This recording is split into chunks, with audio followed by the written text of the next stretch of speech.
আল্লাহর নবীকে নিয়ে এইবার হালিমা সাদিয়া উটের পিছনে বসলেন, আর হালিমা সাদিয়ার স্বামী সামনে বসলেন, কারণ ইনি উট চালাবে। খাসাইসুল কুবরা নামক কিতাবের ভিতরে লিখেন, যেই মাত্র আল্লাহর নবীকে নিয়ে তিনি পিছনে বসছেন আর স্বামী সামনে বসছেন, এরপরে স্বামী বলতেছে উট চল বাড়িতে যাব, কিন্তু উট নড়ে না, চড়ে না, বসা থেকে উঠে না। যতই পিটায় উট নড়েও না, চড়েও না, হাঁটেও না, উঠেও না। আবার পিটুনি দেয়, উট নড়ে না, চড়ে না। এইবার উট বলতেছে মালিক, দয়া করে অল্প সময়ের জন্য আমি উটের জবানটা খুলে দাও। আল্লাহ তুমি আমাকে জবান দেও নাই, জবান দিছো মানুষে, এজন্য আমি তোমার উপরে নারাজ না, নারাজ না, নারাজ না, কিন্তু অল্প সময়ের জন্য জবানটা খুলে দাও। আমি আমার মালিককে বুঝাইতে চাই কেন আমি হাঁটি না, কেন আমি উঠি না। এই বলা মাত্র আল্লাহ উটের জবানটারে আল্লাহ খুলে দিছেন। এইবার উট ডাক দেখো মালিক, আমারে তুমি যতই পিটাও, যতই মারো, আমি নড়ব না, চড়ব না, হাঁটব না, কারণ তোমার পিছনে তোমার বিবি যারে কুলে নিয়ে বসছে তারে তুমি না চিনলো, আমি উট তারে চিনে ফেলেছি। ইনি আমার রহমতের নবী, মায়ার নবী, সাইয়্যিদুল মুরসালিন, দু জাহানের সরদার, যেই নবীর উসিলায় আল্লাহ কায়নাত বানাইলো, আমারে আপনারে পুল কায়নাত যার উসিলায় বানাইলো, ওই নবী যদি তোমার পিছনে থাকে আর তুমি যদি সামনে থাকো, বেয়াদবি হয় মালিক, বেয়াদবি হয়। আমার নবী যদিও ছোট, কিন্তু তিনি সমস্ত কায়নাতের উসিলা। তুমি নবীর সামনে বসাও আর তুমি পিছনে চলে যাও, আমাকে মারা লাগবে না, দ্রুত বেগে হাঁটতে শুরু করব। সাথে সাথে হালিমা সাদিয়ার স্বামী কয়, হালিমা গো, ও হালিমা, কেমন সন্তান লইয়া তুমি আইছো? হায়, আমরা তো তার চিনলাম না, কিন্তু চিনছে তো উট। হায়, সে তো জানতেন কোনো সন্তান নয়। ও হালিমা, তুমি তাড়াতাড়ি সামনে বসো। হালিমা সাদিয়া নবীকে কোলে লইয়া সামনে বসছেন। তারা তো বুঝে গেছে এই বাচ্চা সাধারণ কোনো বাচ্চা না, উট তার পরিচয় দিয়া দিছে, উঠে তার পরিচয় দিয়া দিছে, পিছনে চলে আসছেন। এইবার আল্লাহর নবী সামনে, হালিমা সাদিয়ার কোলে আমার নবী, রহমতের নবী, উঠে আবার ডাক দেখো মালিক, জীবন ভর আমি উটের লাগাম তোমার হাতে ছিল, আজ যেহেতু আমার পিঠে রহমতের নবী বসা, আমি উটের লাগামটা রহমতের নবীর নরম হাতে ধরায়া দাও, আমি উট ধন্য হয়ে যাব। আমার মতো কপাল আর কার আছে যে হাজার উটের লাগাম রহমতের নবীর হাতে? আল্লাহ নবীর হাতে উটের লাগামটা ধরানো মাত্রই উট দ্রুত বেগে হাঁটতে শুরু করলো। অল্প সময়ের ভিতরে যায় বান্ধবীদেরকে রাস্তায় ক্রস করে ফেললো। বান্ধবীরা ডাক দেয়া কয়, হালিমা গো, ও হালিমা, তোমার এই উট, এটা কি নতুন উট না পুরান উট? বলে না, এটা পুরানটাই, নতুন না। এত শক্তি আইলো কোত্থেকে, এত তেজ আইলো কোত্থেকে?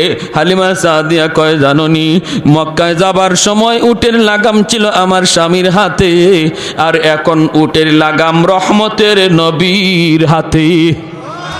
এজন্য শক্তি বরকত আল্লাহ বাড়ায় দিছি, গায়ের মধ্যে আল্লাহ শক্তি বাড়ায় দিছি। এর যুবক, এখনো বুঝি তুমি তোমার নবীর চিনলা না? কার জন্য এত আশিক হইছ? কার জন্য তুমি এত আশিক হইছ? যে নবী তোমার জন্য এত আশিক ছিল, নিজে কষ্ট করছে, এরপর আল্লাহর কাছে নিজের জন্য চায় নাই, তোমার আমার জন্য নিজের স্পেশাল চাওয়াটা আল্লাহর নবী হাসরের মাঠে রাইখা দিছে। যখন সুবহানাল্লাহ। রওজা শরীফে এখনো শুয়া শুয়া কয়, ইয়া উম্মতি, ইয়া উম্মতি, ইয়া উম্মতি। নবীর কানে যখন এই খবর পৌঁছানো হয়, ওগো নবী, আপনার উম্মতের যুবকগুলি আজকে খেলা নিয়ামত, রাতকে রাত তারা অমুক দল তমুক দল পাগল, তাদের চেহারা দেখলে আপনার উম্মত বোঝা যায় না, বোঝা যায় না, চিনা যায় না। তখন কি নবী রওজায় শুয়ে শুয়ে তিনি খুশি হন নাকি কষ্ট পান? কষ্ট পান। নবী তখন কান্দে, নবী তখন কান্দে। না রে উম্মত না, সামনের দিনগুলা কিন্তু ভয়ঙ্কর দিন আসতেছে, বিপদ আসতেছে, বিপদ তড়িৎ গতিতে বিপদ আসতেছে। দুশমনগুলি অস্ত্র নিয়ে নিয়ে আমাদের দিকে ধাওয়াইতেছে জবাই করার জন্য, মারার জন্য। আর আমারে আপনারে ভুলায় রাখছে খেলাধুলার মধ্যে ফালাইয়া। কয় তুমি ঘুমায় থাকো খেলার ভিতরে পইরা, আর আমি আইতাছি তোমারে জবাই করার জন্য। অতএব যুবক, এখনো সময়, নিজেরে জাগাও, ইমানটারে জাগাও, ঘুম ভাঙ্গাও। এখনই সময় তোমার ঘুম ভাঙ্গাও, নইলে বিপদ থেকে বাঁচার কোনো উপায় আমাদের সামনে। 5 ওয়াক্ত নামাজ পড়া খুব কঠিন কাজ না, সহজ কাজ। আমার নবী জীবনে কোনো দিন জামাত তরক করেন নাই। মায়ার নবী লাঠিতে বর দিয়া না, শুধু 2 জন সাহাবীর কান্দে বর দিয়া পায়ের মধ্যে পা জমিনে লাগাইতে পারেন না। ওই অবস্থায় নবী সাহাবীর কান্দে বর দিয়া মসজিদে হাজির হইছে। আজকে আমি আপনি মসজিদে পাশেতে মসজিদে যাই না, হাসরের মাঠে নবীর সামনে মুখ দেখাইমু কেমনে মুখ দেখাইমু? নবী যদি কয়, এ আমার উম্মত, তোর শরীরটা সুস্থ আছিল, তোর তো আমার মতো এমন কোনো অসুস্থতাও ছিল না, পা জমিনে লাগাইতে পারো এমনও না, পারো না এমনও না। আমি নবী জমিনে পা লাগাইতে পারি নাই, এরপরও আমি মালিকের কদমে মসজিদে গিয়া সেজদা দেওয়া ভুলি নাই। তোমারে কিসে পাইছিল? কি তোমার অভাব ছিল? তখন মুখ দেখাইবার কোনো উপায় নাই। নবী যদি বলে তোমার জন্য বুঝি আমি নবী উহুদের ময়দানে দান শহীদ করছিলাম, আমি নবী তায়েফের জমিনে রক্ত ঝরছিল তোমার জন্যই, আর তোমার দ্বারাই আজকে ইসলাম এত ক্ষতিগ্রস্ত হয়েছে, তোমার দ্বারাই বুঝি আমার রেখে যাওয়া ইসলামের এত ক্ষতি হয়েছে। জবাব দেওয়ার মতো উপায় নাই। যে মানুষগুলি হাসরের মাঠে আল্লাহকে দেখার পর আল্লাহর কদমে সেজদা দিব, এরা দুনিয়াতেও আল্লাহরে সেজদা দিছে। যেরকম না সুবহানাল্লাহ। আল্লাহ হাসরের মাঠে তার কুদরতি কদম মোবারক আল্লাহ পাক হাসরের মাঠে প্রকাশ করবেন। আর প্রকাশ করার পর আল্লাহ পাক এই পা দেখকেই হাসরবাসী মানুষ, ইমানদার মুমিন যারা, এরা আল্লাহর দেখকেই সেজদায় পড়ে যাইব। কিন্তু কিছু মানুষ এরা সেজদা করতে চাইব দেখা দেখি, কিন্তু পারবে না, পিছন দিক দিয়ে উপর হয়ে পড়ে যাবে। আবার চেষ্টা করবে, আবার পিছন দিকে পড়ে যাবে, আবার চেষ্টা করে পড়ে যাবে। আল্লাহ এবার বলবে, বান্দারে কি হয়েছে তোর? তখন কইব, মালিক আমি তো তোমারে সেজদা দিতে চাই, পারি না। কেন পারো না? আল্লাহ আমার পিঠ বাঁকা হয় না, মেরুদণ্ডের হাড় লোহার মতো শক্ত হয়ে গেছে। আল্লাহ পাক রব্বুল আলামিন কবে, বান্দারে দুনিয়াতে যদি আমি আল্লাহর পায়ের সামনে, আমি আল্লাহর কুদরতি কদমে তোর পিঠটা বাঁকা করতি, আজ হাসরের মাঠেও তোর পিঠ বাঁকা হইতো। তোমার কি কষ্ট লাগে? কয় মালিক কষ্ট লাগে, চোখের পানি ঝরতে ঝরতে রক্ত বের হবে, রক্ত। ও মালিক কষ্ট লাগে, আমার বন্ধু তোমারে সেজদা দেয়, আমি পারি না। পাশের বাড়ির প্রতিবেশী তোমারে সেজদা দেয়, আমি পারি না। আল্লাহ পাক রব্বুল আলামিন তখন বলবো, বান্দা তোর আজকে কষ্ট লাগে, দুনিয়া তো আমি তোর আচরণ দেখে আমার কষ্ট লাগছিল, চোখের সামনেই তোর সামনেই মানুষগুলো মসজিদে ঢুকছে, আর তুই মসজিদের পার নিয়ে চলে যাইতি, তোর দিকে তাকাইলো আমি আল্লাহর কুদরতি কলিজা, বড় কষ্ট লাগছে, কারণ আমি তোরে নিজের হাতে বানাইছিলাম রে বান্দা, সমস্ত সব কিছু আমি বানাইছি আল্লাহ, আমি আল্লাহ কুন ফায়াকুন বইলা, জমিন বানাইছি কুন ফায়াকুন বইলা, আসমান বানাইছি কুন ফায়াকুন বইলা, ফেরেশতা বানাইছি কুন ফায়াকুন বইলা, কিন্তু তোমাকে আমি কুন ফায়াকুন বইলা বানাই নাই। তোমাকে যখন বানাইছি খালাকতু বিয়াদাইয়া, আমি আল্লাহ নিজের হাতে তোমারে বানাইছি, কারণ তোমার এই চেহারার ভিতরে এত দামি কপাল, যেই কপাল দিয়া তুমি আমার কুদরতি কদমে সেজদা দিবা, এই কপালটার এত দাম, এটা ফেরেশতাদের হাতে বানাইলে হয় না, কোন ফায়াকুন বইলা বানাইলে হয় না। এজন্য আমি নিজের হাতে বানাইছিলাম। কিন্তু তুমি যখন মসজিদের পার দিয়ে চলে যাইতা, বন্ধুদের সাথে দোকানে বসা থাকতা, আজান হইছে তবুও তুমি মসজিদে আসতা না। তুমি দেখতা মানুষ নামাজে যায়, কিন্তু তুমি যাইতা না। ওই দিন তোমার আচরণটা দেখেও আমি আল্লাহর কুদরতি কলিজায় বড় মায়া লাগছে। কারণ মায়ার জিনিস যখন কষ্ট দেয় তখন বেশি কষ্ট লাগে। মানুষকে তো আমি বড় মায়া করে বানাইছি, এজন্য আমারও সেদিন কষ্ট লাগছে। বান্দারে, ওই দিন যদি তুই আমারে সেজদা দিতি, আজ এই মানুষগুলার সাথে আমাকে তুমিও সেজদা দিতে পারতা।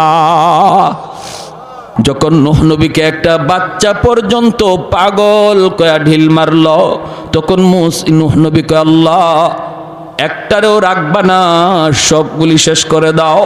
আমার তো মনে মনে আশা ছিল বাবাগুলি মারা যাওয়ার পর তাদের পরবর্তী জেনারেশন তারা আমাকে নবী মানবে, কিন্তু আজকে বাচ্চাটাও বাবার সাথে পাগল কয়া যখন আমাকে ডিল মারলো, আমি নিরাশ হয়ে গেছি। মাওলা রব্বিলা তাদার আলাল আরদি মিনাল কাফিরিনা দাইয়ারা, একটারেও রাখবা না, সব ধ্বংস করো।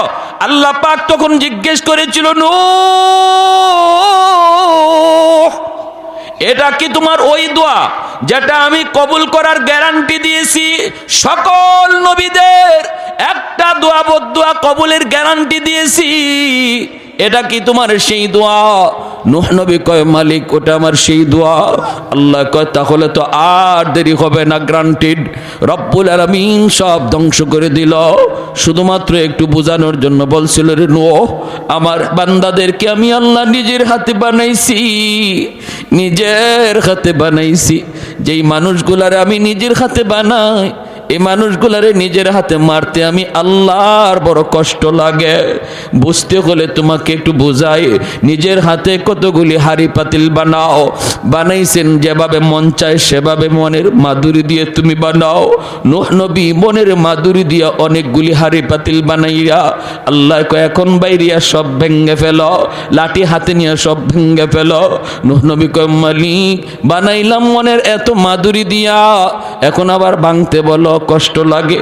আল্লাহ কয়, নূহ, মাটির কিছু জিনিস বানাইছো, জীবনও দেও নাই, রূহও দেও নাই, প্রাণও দেও নাই, মুখ দিয়া কথা বলতে পারে না, হাত দিয়া নড়তে পারে না, তোমাকে মালিক কইয়া ডাকও দিতে পারে না।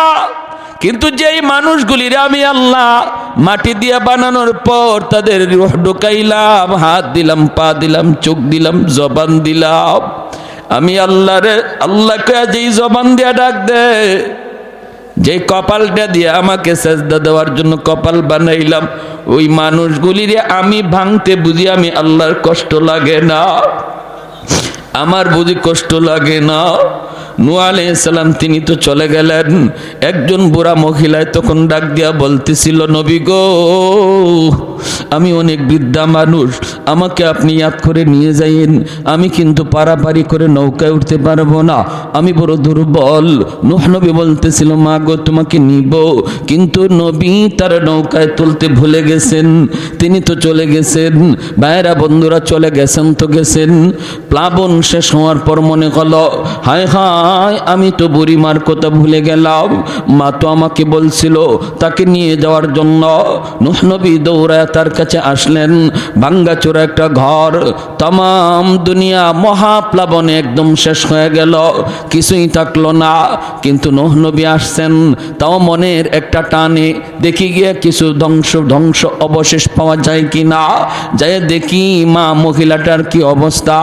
আল্লাহর নবী আইসা দেখেন ভাঙ্গাচোরা ঘর এখনো আগের মতোই দাঁড়ায়া আছি।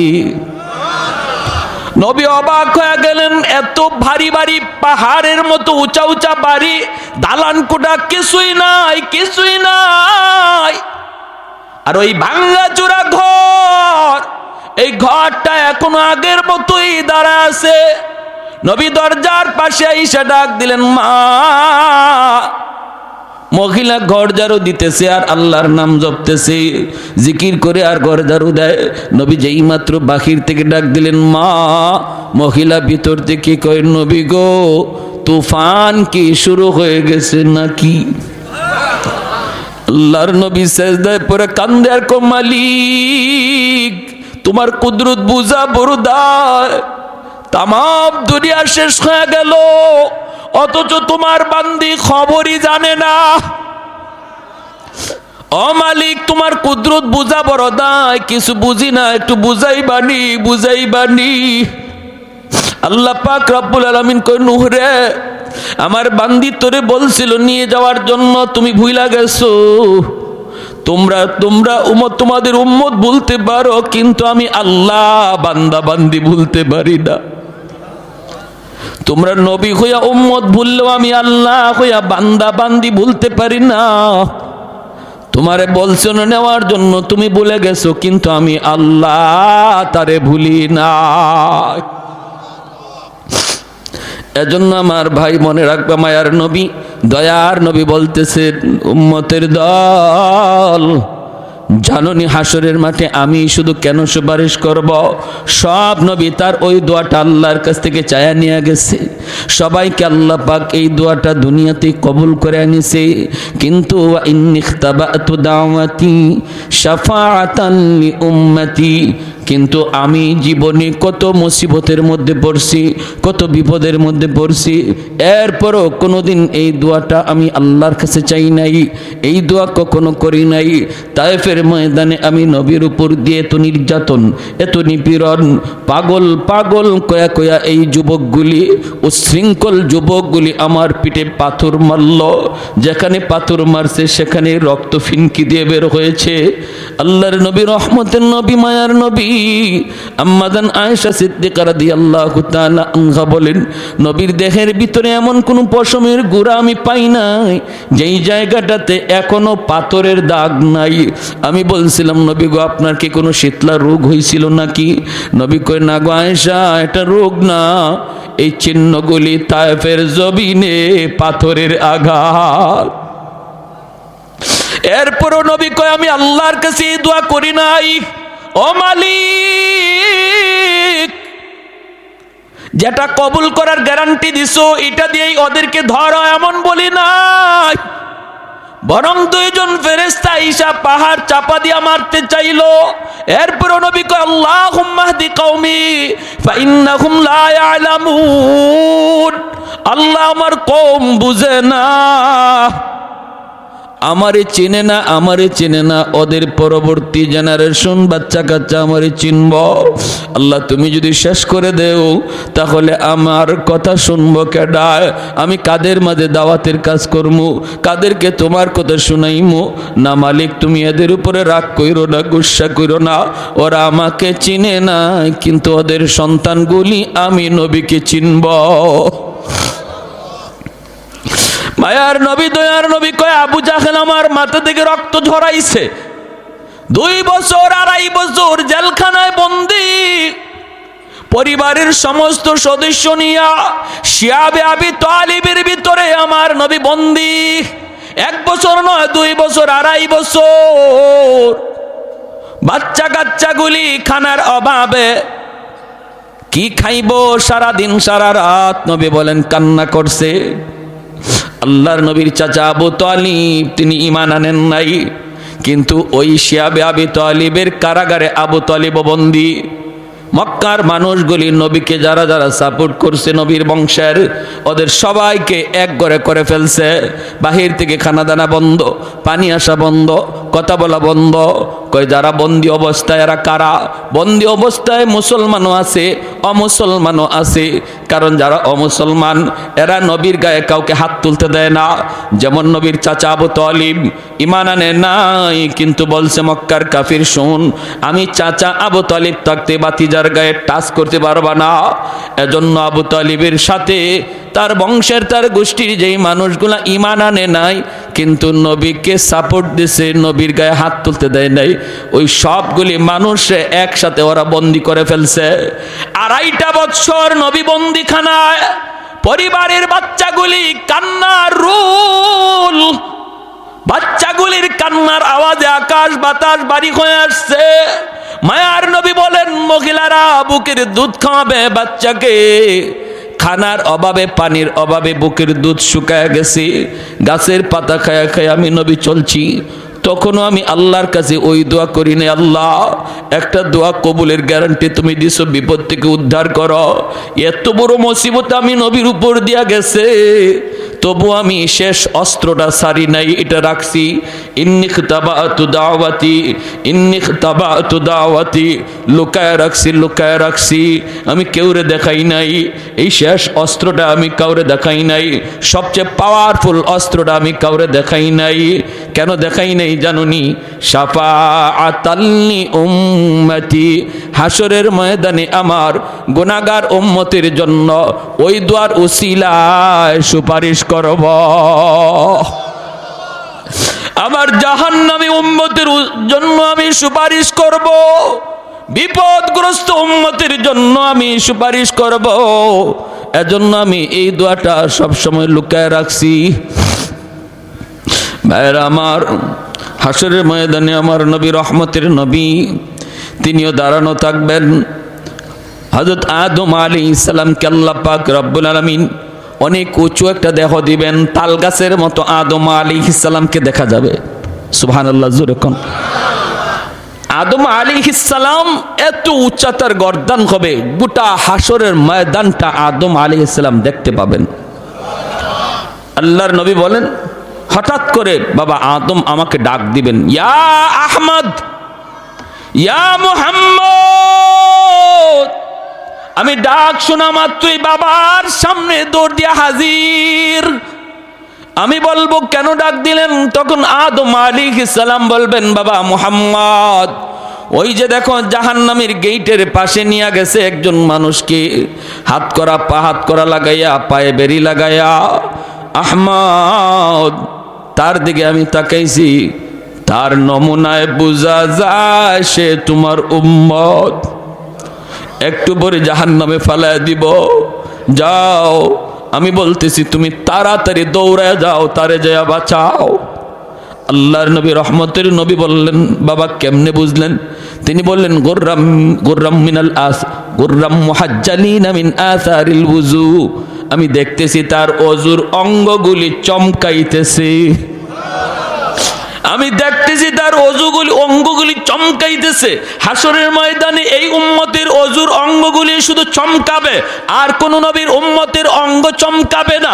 এজন্যই চমকানো দেখলেই মানুষ বুঝে ফেলবে ইনি আখেরি নবীর উম্মত। আদম আলাইহিস সালাম বলবে, যাও যাও। আল্লাহর নবী বলেন, আমি সাথে সাথে কোমরের মধ্যে আমার গামছা দিয়ে একটা বান দিব জোরে দৌড় দেওয়ার জন্য। নবী বলেন, আমি দৌড় দেওয়ার জন্য প্রস্তুতি নেব, এমন জোরে একটা দৌড় দিব ফেরেশতাদের সাথে আমি পারতেছি না, ওরা তো নিয়ে যাইতেছে। পিছন থেকে ডাকতেছি আর দৌড়াইতেছি, ফেরেশতারা থাম থাম থাম, আমার একটু দেখায় নাও। আমি দৌড়তেছি, দৌড় দিতে যাই, আমি মাঝে মাঝে পইরা যাই, সেখান থেকে আবার উঠে আবার দৌড় দিই। ফেরেশতারা আমার কথায় তারা কান দেয় না। একজনে আল্লাহর নির্দেশ, তারে তাড়াতাড়ি জাহান্নামে লয়ে যাইতাম, আল্লাহর কথার অমান্য করতে পারবো না। মায়ার নবী আবার পিছনে দৌড়াইতেছেন আর ডাকতেছেন, ফেরেশতারা ডাক শোনে না। এক পর্যায়ে আল্লাহর নবী নিরাশ হয়ে গেছেন, নবী বসে গেছেন, আর বুঝি বাঁচাইতে পারলাম না। আসমানের দিকে হাতটা উঠাই আল্লাহর নবী চোখের পানি জড়ায়, আল্লাহ তুমি না বলছিল হাসরের ময়দানে আমারে কান্দাইবা না, আমি যা চাইমু তুমি তা দিবা। আল্লাহ তোমার ফেরেশতারা আমার ডাক শুনে না, তোমার ফেরেশতারা আমার কথা শুনে না গো মালিক। আমি এত ডাকতেছি, ওরা আমার ডাক শুনে না। আল্লাহ পাক ফেরেশতাদেরকে বলবে, ইয়া মালাইকা। আল্লাহ তখন ডাক দিবে, ফেরেশতারা থাম, পিছনে আমার বন্ধু দৌড়াইতেছে,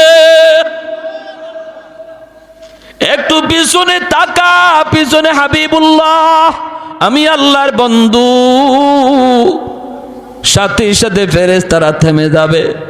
আল্লাহ নবী রহমতের নবী কাছে যাবেন, যায় বলবেন কি হয়েছে তার? কই নেকির পাল্লা হালকা, গুনার পাল্লা ভারী। আল্লাহর নবী বলবেন আবার আমার সামনে একটু দাড়ি পাল্লা ওজন দাও। ফেরেশতারা আবার যখন দাড়ি পাল্লা ওজন দিবে, নেকির পাল্লাটাতে মায়ার নবী তার কালেমার কাগজ নবী নিজের হাতে দিয়ে দিবে। এই কাগজের টুকরাটা রাখা মাত্রই নেকির পাল্লা ভারী হয়ে যাবে। कौनैन मुख्तार खुदा तुमको बनाया, कौनैन मुख्तार खुदा तुमको बनाया, उम्मत का निगाहबान खुदा तुमको बनाया, उम्मत का निगाहबान खुदा तुमको बनाया। मौला मेरा आका मेरा रहमत की नबी है, तजदार मदीना है तो माहे अरबी है, तजदार मदीना है तो माहे अरबी है। अशजार ने देते हैं नबूवत के शहादात, तशकीक कमर में है तो अंगुल की इशारात, तशकीक कमर में है तो अंगुल की इशारात। एक तो जोरे सुरे बोलें अल्लाहु अकबर, और एक तो जोरे अल्लाहु अकबर। ए যুবক, ওই নবীরে বুঝে এখনো তুমি চিনলা না? এই নবীর তরিকা সাইরা, নবীর নমুনা সাইরা তুমি কার নমুনায় চলতেছো, কার নমুনায় নিজেরে বানাইতেছ? একটু বুঝে তুমি ভাবলা না, একটু বুঝে চিন্তা করলা না? তোমার নবীরে শুধু মানুষে চিনছে তা না, হায়ওয়ানাত চিনছে। যখন সুবহান, আমার নবী রহমতের নবী মাত্র দুনিয়া আসছেন, মক্কার পাশের এলাকা থেকে মহিলারা মক্কার উদ্দেশ্যে রওনা দিল, বাচ্চা পয়সার বিনিময়ে নিয়ে যাবে। তখনকার সময়ে সিস্টেম ছিল। অসুবিধা হইতেছে আপনাদের? মনোযোগ আছে কার কার? একটু হাত উঠে আল্লাহকে দেখান। আল্লাহ তুমি প্রতিটা হাতকে কবুল করো, জোরে বলি আমিন। যুবক মনোযোগ দিয়ে শোনো, নবীর কাহিনী শোনো, নবীর ঘটনাটা শোনো, দিলের ভিতরে একটু মহব্বত বসাও। হইছে তো আর কত, অনেক হইছে তো, এখনো সময়। চোখের সামনে দেখতেছো বয়স, তোমার বয়সের যুবক কবরে শুয়ে গেছে, লেখাপড়ার সাথে শুয়ে রয়েছে, খেলার সাথে কবরে শুয়ে রয়েছে, নিজের বন্ধুরে নিজেই কবরে রাখছো। অতএব এখনো সময়, এখনই সময়। আর অবহেলা করো না, অবহেলা আর করো না। কারণ তুমি ভাবতেছো বৃদ্ধ বয়সে আমি ঠিক আছে গুনাহ ছাড়বো, বৃদ্ধ বয়সে নামাজ ধরবো। কত যুবক আর জীবনে বৃদ্ধ বয়স পায় নাই, কবরে চলে গেছে। অতএব না, এই হালতে, যে হালতে আমরা এখন আছি, এই হালতে যদি মরণ হয়, উপায় নাই, উপায় নাই, বাঁচবার কোনো উপায় নাই। আমার নবী রহমতের নবী দুনিয়া মাত্র আসছেন, ওই অবস্থায় মক্কার পাশের এলাকা থেকে মহিলারা উট নিয়ে রওনা দিছে। নবীজির দুধমা হালিমা সাদিয়া রাদিয়াল্লাহু তাআলা আনহা, তিনিও বান্ধবীদের সাথে স্বামীরে লইয়া রওনা দিছেন, কিন্তু তার উটটা ছিল বড় দুর্বল, তাদের সাথে তাল মিলায় চলতে পারেন না। বান্ধবীরা কয়, হালিমা তোমার উট মরা ধরা, হাঁটে না, নড়ে না, চড়ে না, তোমার উট লইয়া তুমি আও, আর আমরা আগে গেলাম, তোমার সাথে লইয়া যাওয়া সম্ভব না। বান্ধবীর আগেই চলে গেল মক্কায়। খাদিজাত নবীজির দুধমা হালিমা সাদিয়া রাদিয়াল্লাহু তাআলা আনহা পিছনে স্বামীকে নিয়ে আস্তে আস্তে মক্কায় ঢুকলেন। ওই মহিলারা আগেই মক্কায় ঢুইকা ধনীর সন্তানগুলা তারা আগে ভাগেই দখলে নিয়ে নিল। আল্লাহর নবীর দরজার সামনে যায় যেই মাত্র নক করে, নবীজির আম্মা ভিতর থেকে বলেন, হ আমার সন্তান আছে, তোমরা নিবানি? ওই মহিলারা কয়, বাপ আসেনি, বাবা আসেনি। যখনই নবীর মা বলেন, না আমার মোহাম্মদ ইয়েতীম, আমার মোহাম্মদের বাবা নাই, জন্মের আগেই বাবা মারা গেছে। মহিলাগুলি কয়, না না তাহলে নিমু না, পয়সা বেশি মিলবে না, বাপ নাই যার, এতিম পোলা, টাকা পাইমু কেমনে, না নেওয়া যাবে না, চলে গেছে। আল্লাহর নবীর মা আমেনা তিনি একদম নিরাশ হয়ে গেছেন। এতিম বিদায় বুঝি আমার ছেলেকে কেউ নিবে না। ওইদিকে নবীজির দুধ মা হালিমা সাদিয়া রাদিয়াল্লাহু তাআলা আনহা, তিনি তো আসলেন দরজার পাশে এসে নক করলেন। পিছন থেকে দরজার ভিতর থেকে নবীর মা চোখের পানি মুছেন আর কান্দেন, বলেন আছে তো আমার সন্তান, কিন্তু কেউ তো নেয় না, কেউ তো নেয় না। হালিমা সাদিয়া বলে, কেন নেয় না? কয়, এতিম বাবা নাই, এজন্য কেউ নিতে চায় না। তুমি কি আমার সন্তানটারে নিবা নাকি? হালিমা সাদিয়া তখন বলেন, মা গো, দরজা খোলো আর তোমার মানিকের চেহারা আমাকে এক নজর দেখাও। কপাল খুলে গেল হালিমা সাদিয়ার, ঠিক কিনা জোরে বলেন? কপাল খুলে গেল। আমার নবীকে কাছে নেওয়ার কারণে কপাল খুলে গেল হালিমার। আর যারা নবীর থেকে দূরে সরে গেল, এদের কপাল নষ্ট হয়ে গেল। আজকে আরবের মানুষকে যদি জিজ্ঞেস করা হয় ওই মহিলাগুলি কারা, এদের নাম কি, যারা নবীকে এতিম জানার কারণে নেয় নাই, এরা কারা, এদের নাম কি, বংশ পরিচয় কি, বাপের নাম কি, আরবের মানুষ বলবে চিনি না। আমরা তো আগেই বলবো চিনি না, চিনি না, জানি না। কিন্তু যদি বলা হয় আমার নবীকে এতিম জানার পরেও যিনি দুধ পান করাইতে নিয়ে গেলেন ওই দুধমার নাম জানুনি, বাংলার মানুষটাও বলবে নবীর দুধমার নাম হালিমা সাদিয়া। তাম পৃথিবীর সমস্ত মুসলমান বলবে হালিমা সাদিয়া। আল্লাহ নাম উজালা করে দিছে, বংশ উজালা করে দিছে, তাম দুনিয়াতে আল্লাহ শান বাড়ায় দিছে নবীকে কাছে নেওয়ার কারণে। আজ উম্মত মনে রাখো, কারে তুমি কাছে টানতেছো, কারে তুমি দূরে সরায় দিতেছো। আমার নবীর কাছে যেই আসছে তারই আল্লাহ দামি বানায় দিছে। উটের পিঠে নিয়ে উঠবেন নবীকে লইয়া। হালিমা সাদিয়ার স্বামী ডাক দিয়া কয়, হালিমা গো, কিছু পাইছনি? এরা তো আগেই ঢুকে গেছে, ওরা তো নিয়ে নিছে, তুমি কিছু পাইছনি? হালিমা সাদিয়া বলেন, স্বামী গো, কিছু না গো, কিছু না। চেহারা কানা একবার দেখো। চেহারায় কয়, আমরা সব পায়া গেছি। কারণ আমার নবীর চেহারা দেইকা হালিমা সাদিয়া অবাক হয়ে বলতেছিলেন, আমেনা, কি সন্তান তুমি জন্ম দিছ, তোমার মানিকের মতো এত সুন্দর, এত সুন্দর আমি হালিমা জীবনে কোথাও দেখি নাই। আমেনা বলতেছেন, তুমি কেমনে দেখবা? আমি মক্কায় থাকি, তোয়াফ করার জন্য খানায় কাবায় পৃথিবীর বিভিন্ন দেশের পরিবার সহ আসে। আমি আমেনা জীবনে এত সুন্দর সন্তান, এত সুন্দর বাচ্চা আমি দেখি নাই। আল্লাহ আমারে যে মানিক দিছে, আল্লাহ পাক রব্বুল আলামিন জিব্রাইল দেখো, জিব্রাইল আমার বন্ধুর সৌন্দর্যের প্রশংসা শুরু হইছে। আমেনাও বুঝি দেখছে না, হালিমাও দেখছে না, তুমি জিব্রাইল দেখছো নি আমার বন্ধুর মতো এমন আরেকজন? জিব্রাইল কয়, মালিক তোমার কসম, পৃথিবীর পূর্ব থেকে পশ্চিম, উত্তর থেকে দক্ষিণ সমস্ত কায়নাত আমি সফর করেছি, কিন্তু তোমার বন্ধুর নমুনায় দ্বিতীয় আর কাউকে দেখি না। এবার আল্লাহ বলতেছে, জিব্রাইল কেমনে দেখবা তোমরা? আমি আল্লাহ বলি কি শুনো, আরে আমার বন্ধুর মতো আরেকজন এমন পৃথিবীতে আমি আগে বানাই নাই, ভবিষ্যতে বানাবো না। কারণ আমি খালিক, আমি মালিক। আমি যদি না বানাই তোমরা কেমন করে দেখবা? আমি তো বানাই নাই, তোমরা দেখবা কেমনে? দেখবা কেমনে? জন্মই নবীর সৌন্দর্যের ব্যাপারে হযরত হাসান রাদিয়াল্লাহু তাআলা আনহু কয়, নবী গো, খুলিকতা মুবাররাআম মিন কুল্লি আইবিন কাআন্নাকা খুলিকতা কামা তাশাউ।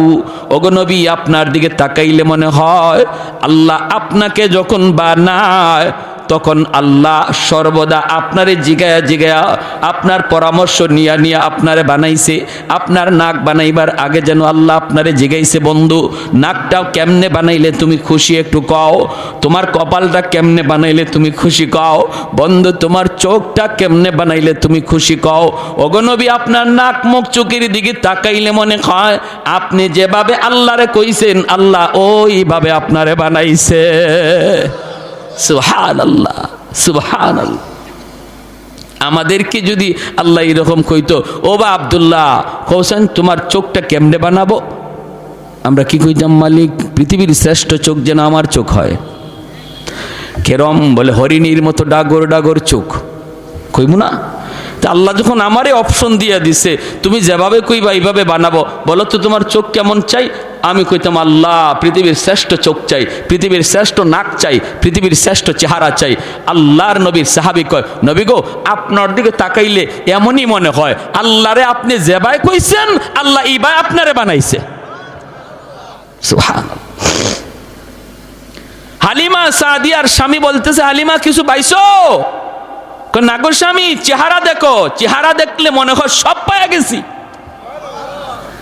আল্লাহর নবীকে নিয়ে এইবার হালিমা সাদিয়া উটের পিছনে বসলেন, আর হালিমা সাদিয়ার স্বামী সামনে বসলেন, কারণ ইনি উট চালাবে। খাসাইসুল কুবরা নামক কিতাবের ভিতরে লিখেন, যেই মাত্র আল্লাহর নবীকে নিয়ে তিনি পিছনে বসছেন আর স্বামী সামনে বসছেন, এরপরে স্বামী বলতেছে উট চল বাড়িতে যাব, কিন্তু উট নড়ে না, চড়ে না, বসা থেকে উঠে না। যতই পিটায় উট নড়েও না, চড়েও না, হাঁটেও না, উঠেও না। আবার পিটুনি দেয়, উট নড়ে না, চড়ে না। এইবার উট বলতেছে, মালিক দয়া করে অল্প সময়ের জন্য আমি উটের জবানটা খুলে দাও। আল্লাহ তুমি আমাকে জবান দেও নাই, জবান দিছো মানুষে, এজন্য আমি তোমার উপরে নারাজ না, নারাজ না, নারাজ না, কিন্তু অল্প সময়ের জন্য জবানটা খুলে দাও। আমি আমার মালিককে বুঝাইতে চাই কেন আমি হাঁটি না, কেন আমি উঠি না। এই বলা মাত্র আল্লাহ উটের জবানটারে আল্লাহ খুলে দিছেন। এইবার উট ডাক দেখো, মালিক আমারে তুমি যতই পিটাও, যতই মারো, আমি নড়ব না, চড়ব না, হাঁটব না, কারণ তোমার পিছনে তোমার বিবি যারে কুলে নিয়ে বসছে তারে তুমি না চিনলো, আমি উট তারে চিনে ফেলেছি। ইনি আমার রহমতের নবী, মায়ার নবী, সাইয়্যিদুল মুরসালিন, দু জাহানের সরদার, যেই নবীর উসিলায় আল্লাহ কায়নাত বানাইলো, আমারে আপনারে পুল কায়নাত যার উসিলায় বানাইলো, ওই নবী যদি তোমার পিছনে থাকে আর তুমি যদি সামনে থাকো, বেয়াদবি হয় মালিক, বেয়াদবি হয়। আমার নবী যদিও ছোট, কিন্তু তিনি সমস্ত কায়নাতের উসিলা। তুমি নবীর সামনে বসাও আর তুমি পিছনে চলে যাও, আমাকে মারা লাগবে না, দ্রুত বেগে হাঁটতে শুরু করব। সাথে সাথে হালিমা সাদিয়ার স্বামী কয়, হালিমা গো, ও হালিমা কেমন সন্তান লইয়া তুমি আইছো? হায় আমরা তো তার চিনলাম না, কিন্তু চিনছে তো উট। হায় সে তো জানতেন কোনো সন্তান নয়। ও হালিমা তুমি তাড়াতাড়ি সামনে বসো। হালিমা সাদিয়া নবীকে কোলে লইয়া সামনে বসছেন। তারা তো বুঝে গেছে এই বাচ্চা সাধারণ কোনো বাচ্চা না, উট তার পরিচয় দিয়া দিছে, উটে তার পরিচয় দিয়া দিছে। পিছনে চলে আসছেন। এইবার আল্লাহর নবী সামনে, হালিমা সাদিয়ার কোলে আমার নবী, রহমতের নবী। উঠে আবার ডাক দেখো, মালিক জীবন ভর আমি উটের লাগাম তোমার হাতে ছিল, আজ যেহেতু আমার পিঠে রহমতের নবী বসা, আমি উটের লাগামটা রহমতের নবীর নরম হাতে ধরায়া দাও, আমি উট ধন্য হয়ে যাব।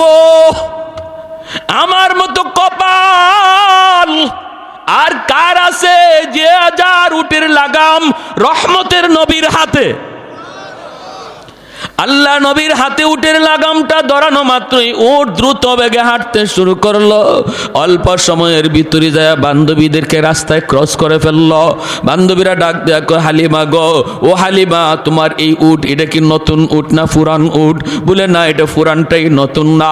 এত শক্তি আইলো কোত্থেকে, এত তেজ আইলো কোত্থেকে? হালিমা সাদিয়া কয়, জাননি মক্কায় যাবার সময় উটের লাগাম ছিল আমার স্বামীর হাতে, আর এখন উটের লাগাম রহমতের নবীর হাতে। এজন্য শক্তি বরকত আল্লাহ বাড়ায় দিছি, গায়ের মধ্যে আল্লাহ শক্তি বাড়ায় দিছি। এর যুবক, এখনো বুঝি তুমি তোমার নবীর চিনলা না? কার জন্য এত আশিক হইছ? কার জন্য তুমি এত আশিক হইছ? যে নবী তোমার জন্য এত আশিক ছিল, নিজে কষ্ট করছে, এরপর আল্লাহর কাছে নিজের জন্য চায় নাই, তোমার আমার জন্য নিজের স্পেশাল চাওয়াটা আল্লাহর নবী হাসরের মাঠে রাইখা দিছে। যখন সুবহানাল্লাহ। রওজা শরীফে এখনো শুয়া শুয়া কয়, ইয়া উম্মতি ইয়া উম্মতি ইয়া উম্মতি। নবীর কানে যখনই খবর পৌঁছানো হয়, ওগো নবী আপনার উম্মতের যুবকগুলি আজকে খেলা নিয়ামত, রাতকে রাত তারা অমুক দল তমুক দল পাগল, তাদের চেহারা দেখলে আপনার উম্মত বোঝা যায় না, বোঝা যায় না, চিনা যায় না। তখন কি নবী রওজায় শুয়ে শুয়ে তিনি খুশি হন নাকি কষ্ট পান? কষ্ট পান। নবী তখন কান্দে, নবী তখন কান্দে। না রে উম্মত, না, সামনের দিনগুলা কিন্তু ভয়ঙ্কর দিন আসতেছে, বিপদ আসতেছে, বিপদ তড়িৎ গতিতে বিপদ আসতেছে। দুশ্মনগুলি অস্ত্র নিয়ে নিয়ে আমাদের দিকে ধাগাইতেছে, ধাওয়াইতেছে, জবাই করার জন্য, মারার জন্য। আর আমারে আপনারে ভুলায় রাখছে খেলাধুলার মধ্যে ফালাইয়া। কয় তুমি ঘুমায় থাকো খেলার ভিতরে পইরা, আর আমি আইতাছি তোমারে জবাই করার জন্য। অতএব যুবক, এখনো সময়, নিজেরে জাগাও, ইমানটারে জাগাও, ঘুম ভাঙ্গো, ঘুম ভাঙ্গাও, এখনই সময় তোমার ঘুম ভাঙ্গাও, নইলে বিপদ থেকে বাঁচার কোনো উপায় আমাদের সামনে। 5 ওয়াক্ত নামাজ পড়া খুব কঠিন কাজ না, সহজ কাজ। আমার নবী জীবনে কোনো দিন জামাত তরক করেন নাই। মায়ার নবী লাঠিতে বর দিয়া না, শুধু 2 জন সাহাবীর কান্দে বর দিয়া পায়ের মধ্যে পা জমিনে লাগাইতে পারেন না, ওই অবস্থায় নবী সাহাবীর কান্দে বর দিয়া মসজিদে হাজির হইছেন। আজকে আমি আপনি মসজিদে পাশেতে মসজিদে যাই না, হাসরের মাঠে নবীর সামনে মুখ দেখাইমু কেমনে মুখ দেখাইমু? নবী যদি কয়, এ আমার উম্মত, তোর শরীরটা সুস্থ আছিল, তোর তো আমার মতো এমন কোনো অসুস্থতাও ছিল না, পা জমিনে লাগাইতে পারো এমনও না, পারো না এমনও না। আমি নবী জমিনে পা লাগাইতে পারি নাই, এরপরও আমি মালিকের কদমে মসজিদে গিয়া সেজদা দেওয়া ভুলি নাই। তোমারে কিসে পাইছিল? কি তোমার অভাব ছিল? কি তোমার অভাব ছিল? তখন মুখ দেখাইবার কোনো উপায় নাই। নবী যদি বলে তোমার জন্য বুঝি আমি নবী উহুদের ময়দানে দান শহীদ করছিলাম, আমি নবী তায়েফের জমিনে রক্ত ঝরছিল, তোমার জন্যই, আর তোমার দ্বারাই আজকে ইসলাম এত ক্ষতিগ্রস্ত হয়েছে, তোমার দ্বারাই বুঝি আমার রেখে যাওয়া ইসলামের এত ক্ষতি হয়েছে। জবাব দেওয়ার মতো উপায় নাই। যে মানুষগুলি হাসরের মাঠে আল্লাহকে দেখার পর আল্লাহর কদমে সেজদা দিব, এরা দুনিয়াতেও আল্লাহরে সেজদা দিছে। যেরকম না সুবহানাল্লাহ। আল্লাহ হাসরের মাঠে তার কুদরতি কদম মোবারক আল্লাহ পাক হাসরের মাঠে প্রকাশ করবেন। আর প্রকাশ করার পর আল্লাহ পাক এই পা দেখকেই হাসরবাসী মানুষ, ইমানদার মুমিন যারা, এরা আল্লাহর দেখকেই সেজদায় পড়ে যাইব। কিন্তু কিছু মানুষ এরা সেজদা করতে চাইব দেখা দেখি, কিন্তু পারবে না, পিছন দিক দিয়ে উপর হয়ে পড়ে যাবে, আবার চেষ্টা করবে, আবার পিছন দিকে পড়ে যাবে, আবার চেষ্টা করে পড়ে যাবে। আল্লাহ এবার বলবে, বান্দারে কি হয়েছে তোর? তখন কইব, মালিক আমি তো তোমারে সেজদা দিতে চাই, পারি না। কেন পারো না? আল্লাহ আমার পিঠ বাঁকা হয় না, মেরুদণ্ডের হাড় লোহার মতো শক্ত হয়ে গেছে। আল্লাহ পাক রব্বুল আলামিন কবে, বান্দারে দুনিয়াতে যদি আমি আল্লাহর পায়ের সামনে, আমি আল্লাহর কুদরতি কদমে তোর পিঠটা বাঁকা করতি, আজ হাসরের মাঠেও তোর পিঠ বাঁকা হইতো। তোমার কি কষ্ট লাগে? কয় মালিক কষ্ট লাগে, চোখের পানি ঝরতে ঝরতে রক্ত বের হবে, রক্ত। ও মালিক কষ্ট লাগে, আমার বন্ধু তোমারে সেজদা দেয়, আমি পারি না। পাশের বাড়ির প্রতিবেশী তোমারে সেজদা দেয়, আমি পারি না। আল্লাহ পাক রব্বুল আলামিন তখন বলবো, বান্দা তোর আজকে কষ্ট লাগে, দুনিয়া তো আমি তোর আচরণ দেখে আমার কষ্ট লাগছিল, চোখের সামনেই তোর সামনেই মানুষগুলো মসজিদে ঢুকছে আর তুই মসজিদের পার নিয়ে চলে যাইতি, তোর দিকে তাকাইলো আমি আল্লাহর কুদরতি কলিজায় বড় কষ্ট লাগছে, কারণ আমি তোরে নিজের হাতে বানাইছিলাম রে বান্দা, সমস্ত সব কিছু আমি বানাইছি আল্লাহ, আমি আল্লাহ কুন ফায়াকুন বইলা, জমিন বানাইছি কুন ফায়াকুন বইলা, আসমান বানাইছি কুন ফায়াকুন বইলা, ফেরেশতা বানাইছি কুন ফায়াকুন বইলা, কিন্তু তোমাকে আমি কুন ফায়াকুন বইলা বানাই নাই, তোমাকে যখন বানাইছি খালাকতু বিয়াদাইয়া, আমি আল্লাহ নিজের হাতে তোমারে বানাইছি, কারণ তোমার এই চেহারার ভিতরে এত দামি কপাল, যেই কপাল দিয়া তুমি আমার কুদরতি কদমে সেজদা দিবা, এই কপালটার এত দাম, এত দাম, এটা ফেরেশতাদের হাতে বানাইলে হয় না, কোন ফায়াকুন বইলা বানাইলে হয় না, এজন্য আমি নিজের হাতে বানাইছিলাম, নিজের হাতে বানাইছিলাম। কিন্তু তুমি যখন মসজিদের পার দিয়ে চলে যাইতা, বন্ধুদের সাথে দোকানে বসা থাকতা, আজান হইছে তবুও তুমি মসজিদে আসতা না, তুমি দেখতা মানুষ নামাজে যায় কিন্তু তুমি যাইতা না, ওই দিন তোমার আচরণটা দেখেও আমি আল্লাহর কুদরতি কলিজায় বড় মায়া লাগছে, কারণ মায়ার জিনিস যখন কষ্ট দেয় তখন বেশি কষ্ট লাগে, মানুষকে তো আমি বড় মায়া করে বানাইছি, এজন্য আমারও সেদিন কষ্ট লাগছে। বান্দারে ওই দিন যদি তুই আমারে সেজদা দিতি, আজ এই মানুষগুলার সাথে আমাকে তুমিও সেজদা দিতে পারতা। তাহলে বলুন, হাসরের মাঠে চোখের পানির বদলে রক্ত ঝরবে, তারপরও কোনো লাভ আছে? কোনো লাভ নাই। এখন যদি বুঝি, এই কথাটা যদি বুঝি, তাহলে এখন লাভ। আর এখন না বুঝা হাসরের মাঠে চোখের পানি ফালাইতে ফালাইতে রক্ত বের হবে, এরপরও বিন্দু পরিমাণ লাভ নাই। আল্লাহ বলবেন, খুজুহু ফাগুল্লুহু সুম্মাল জাহিমা সাল্লুহু, ওরে 70 গজ জিঞ্জির দিয়া বাঁধো। জাহান্নামের ফেরেশতাকে আল্লাহ বলবেন 70 গজ জিঞ্জির দিয়া বাঁধো, তারপরে জাহান্নামে নিক্ষেপ করো, জাহান্নামে নিক্ষেপ করো। সেদিন আল্লাহ এতটাই নারাজ থাকবেন। প্যারে হাদিরিন, এজন্য এখনই তওবা করার সময়, আল্লাহ যা করছি ভুল করছি, মালিক আর ভুল করবো না, আর ভুল করবো না, এই কথা বলে আল্লাহর কাছে কান্দাকাটি করা, আর মসজিদে ঠিকমতো নামাজটা আদায় করা। আর যুবক, তোমার হাতে ধরে পায়ে ধরে বলি, তোমার হাতে ধরে পায়ে ধরে বলি, আমোদ ফুর্তি বিনোদন করবা, ইসলামে অনুমতি আছে, কিন্তু যেটা নাজায়েজ, যেটা হারাম, এই বিনোদন করা যাবে না, এর ধারে কাছেও যাবে না। যেই বিনোদনে আল্লাহ নারাজ হয়, এর ধারে কাছেও যাওয়া যাবে না।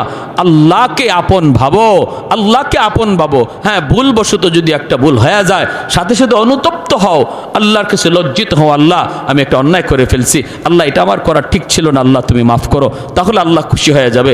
তোমাকে মসজিদে পাওয়া যায় না কেন? তোমাকে মুরব্বীদের শ্রদ্ধা করতে দেখা যায় না কেন? তোমাকে বাপমার সেবা করতে পাওয়া যায় না কেন?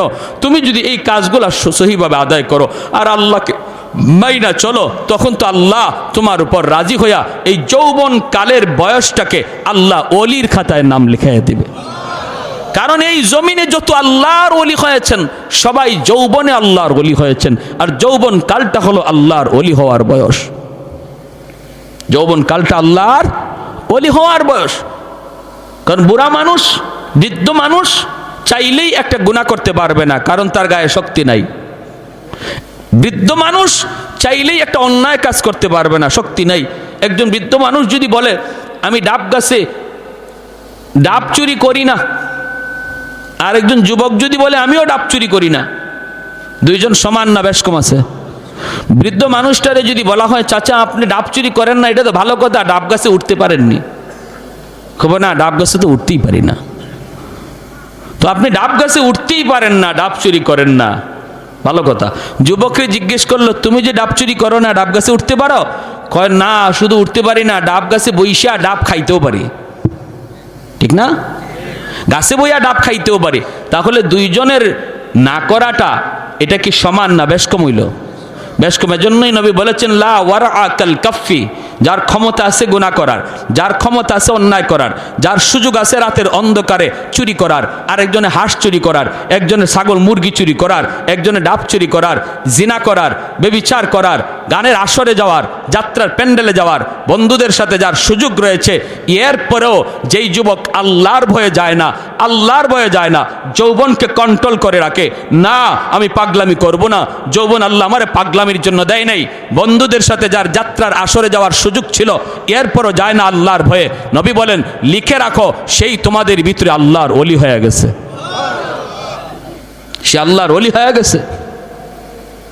এজন্য যুবক, এই বয়সটা হলো ওলি হওয়ার বয়স, একটু নিজের কন্ট্রোল করো। যৌবন এটা ছুটবেই, একদিকে না একদিকে ছুটবেই, পাগলা ঘোড়ার মতো।